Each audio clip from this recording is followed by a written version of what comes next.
प्रणाम दोस्तों। स्वागत है आपका मेरा यूट्यूब चैनल साहित्य सागर में। आज मैं आपके लिए लेकर आया हूँ रविंद्रनाथ टैगोर की श्रेष्ठ कहानियों की श्रृंखला में 11वीं कहानी, एक छोटी पुरानी कहानी। कहानी सुनानी पड़ेगी पर और नहीं सुना सकता। अब इस थके हुए असमर्थ व्यक्ति को छुट्टी देनी पड़ेगी। यह पद मुझे किसने दिया बताना मुश्किल है।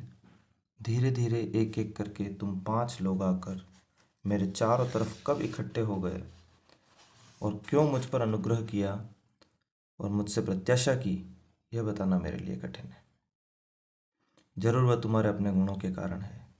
सौभाग्यवश मेरे प्रति सहसा तुम लोगों का अनुग्रह जागृत हुआ था, और जिस प्रकार यह अनुग्रह की रक्षा हो सके उस चेष्टा में यथासंभव त्रुटि नहीं हो।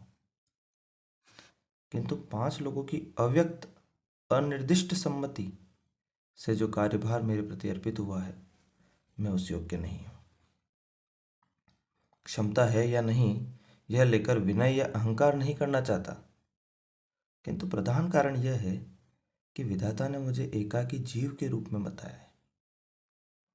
ख्याति, यश, जनता के लिए उपयोगी वगैरह बनाकर मेरे शरीर को सख्त चमड़ी नहीं दी। उनका यह विधान था कि यदि तुम आत्मरक्षा करना चाहते हो तो थोड़ा अकेलेपन में रहो।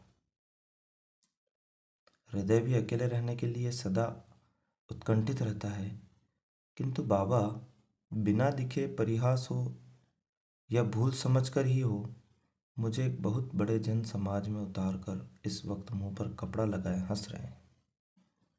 मैं उनकी इस हंसी में योग देने की चेष्टा कर रहा हूँ, किंतु किसी तरह सफल नहीं हो पा रहा। ऐसा नहीं लगता कि पलायन करना मेरा कर्तव्य है।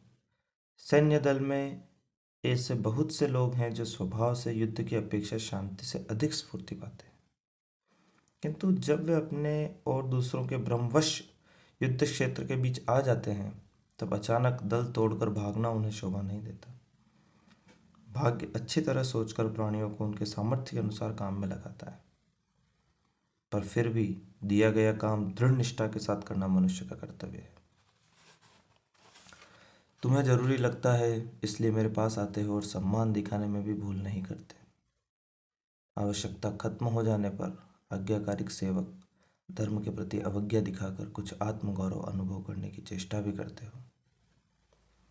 पृथ्वी पर साधारणतः यही स्वाभाविक है, और इसी कारण साधारण नामक एक अकृतज्ञ अव्यवस्थित चित्त राजा पर उसके अनुचर वर्ग का पूरा विश्वास नहीं होता। किंतु पक्ष विपक्ष की ओर देखने से हमेशा सब काम करना नहीं हो पाता। निरपेक्ष होकर काम न करने से काम का गौरव नहीं रहता। एवं यदि कुछ सुनने की इच्छा हो तो कुछ सुनाऊंगा। थकान नहीं मानूंगा और उत्साह की प्रत्याशा भी नहीं करूंगा। आज एक छोटी और बहुत पुरानी कहानी याद आ रही है। मनोहर न होते हुए भी छोटी होने के कारण धैर्य टूटने की संभावना नहीं है। धरती की एक बड़ी नदी के तट पर एक बड़ा जंगल था। उसी जंगल में और उसी नदी के किनारे पर एक कठफोफड़ा और दीर्घजीव पक्षी रहते थे। जब धरती पर कीड़े सुलभ थे तब भूख मिटाने के लिए दोनों संतुष्ट चित्त से धरती का यश गाना गाते हुए तंदुरुस्त शरीर लिए घूमा करते थे।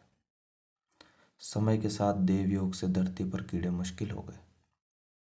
तब नदी के तीर पर स्थित पक्षी ने शाखा पर बैठे कठफोड़वा से कहा, भाई कठफोड़वा, बाहर से बहुतों को धरती पर नई श्यामल सुंदर लगती है, पर मुझे तो यह शुरू से अंत तक जीर्ण लगती है। शाखा पर बैठे कठफोड़वा ने नदी तट पर बैठे पक्षी से कहा, भाई दीर्घचू, बहुत से लोग इस जंगल को सतेज शोभनीय मानते हैं, किंतु मैं कहता हूं यह एकदम अंतःसार विहीन है। तब दोनों ने मिलकर यही प्रमाणित करने का दृढ़ निश्चय लिया।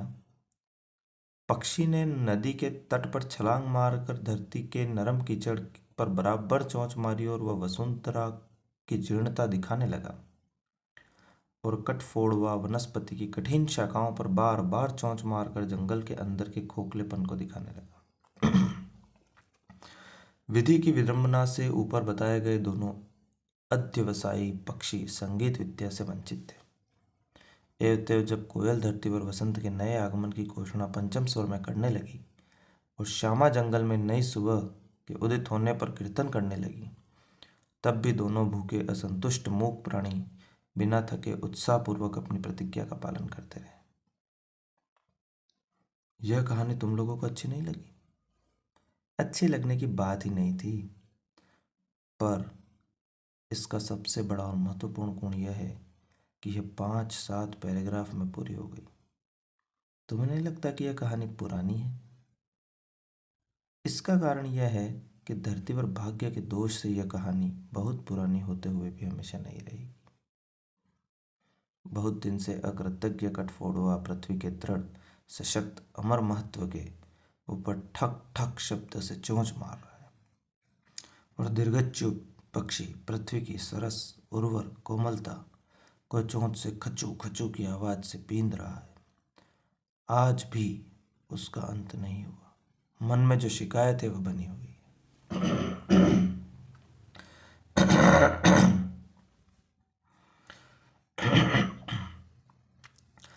पूछ रहे हो कहानी में सुख दुख की क्या बात है?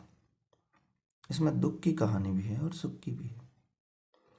दुख की कहानी यह है कि पृथ्वी कितनी भी उदार क्यों न हो, जंगल कितना भी महान क्यों न हो, मामूली चोंचें अपना खाद्य उन पर पाने के लिए उन पर आघात करती रही है। सुख की बात यह है कि फिर भी सैकड़ों सालों से धरती नई और जंगल हरे भरे हैं। यदि कोई मरता है तो वह वे दोनों विद्वेषी विषचर्जर हतभागे पक्षी हैं और दुनिया में कोई इस बारे में नहीं जान पाता। तुम लोग इस कहानी में सिर पैर कुछ नहीं समझ पाए। अर्थ कोई विशेष जटिल नहीं है, शायद कुछ उम्र होने पर समझ पाओगे। जो भी हो, सब मिलकर चीज़ तुम्हारे लायक नहीं बन पाई, इसमें तो संदेह नहीं है। धन्यवाद। यदि आपको यह कहानी पसंद आई हो तो मेरे चैनल को सब्सक्राइब एवं लाइक जरूर कीजिए। धन्यवाद।